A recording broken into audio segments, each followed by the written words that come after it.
Hello guys, good morning. Happy Sunday sa tanan.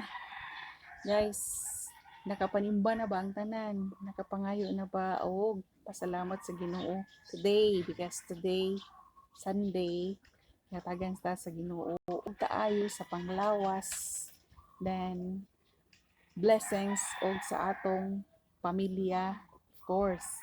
So ang atong misa karon guys is ang atong ebanghelyo karon is naghisgot bahin sa bunyag sa atong Ginoo og hopefully nga kita as Kristiyanos ma-feel nato na ang pagbunyag sad nato is mausad ang atong pagpaki hiusa nga ta sa Ginoo, di pa guys? So guys, ang atong kinabuhi is lumalabay lang.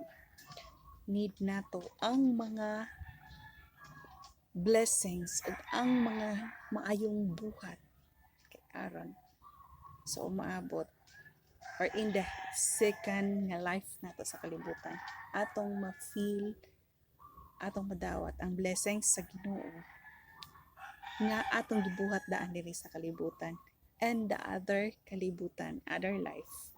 So naa na tay mga points daan. Okay guys, happy Sunday sa tanan.